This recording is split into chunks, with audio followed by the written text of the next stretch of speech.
Start with earnings. Earnings are crushing. Yeah, they are. And we looked at this last week, and a company or two maybe missed their beat in the last week, but now 10% of all companies in the S&P 500 have reported, and the surprise rate has gone up from 14.5 to 16.3. So good. It's been really good so things. far. Yeah, I mean, this week we've got GE Vernova, which has been a banger, and kind of local representation here in Greenville, and Google reports as well, or Alphabet, I should say, tomorrow. Yeah. So the one that kind of caught my eye was Apple. Apple doesn't report to the end of the month, but they quietly have hit a new all-time high. Hat tip, JC Peretz from Trend Labs.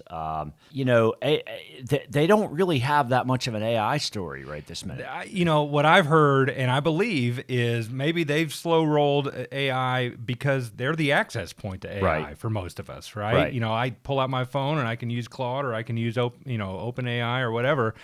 That's where I'm going, though. I'm using their hardware to get it, and maybe they'll come into the AI mix at some point, but they own the hardware. So it is a surprise how quiet it has been that they have achieved an all-time high. If you compared Apple itself to the NASDAQ 100, which it's one of the top 3 holdings in the NASDAQ 100, I mean, it's going up. The NASDAQ 100's kind of been rolling over a little bit in the last few days.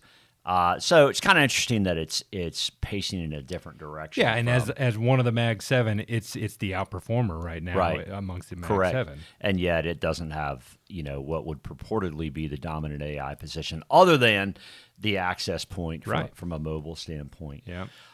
Meanwhile, banks continue to be interesting to me. The idea of deregulation is definitely interesting, and banks breaking out to a new all-time high. This is not just it happened a few months ago. This is like 20 years ago. Right, exactly.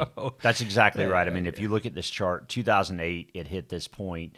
It hit it again in 2022, 2025, and now we've broken out further. Now, you could say, well, I mean, then what makes that so exciting if it's taken that long to break out? It's interesting when you have the story of deregulation and how the Fed, the new Fed, interacts with banks going forward. So and you pointed to JC earlier. He says the wider the base, the higher in space. We'll see if that happens here, but that is a 20-year base. Yep, that is formed. It's a big one for sure. Right. Also, the notion of how does that play in with crypto, et cetera, into the future is also a big question.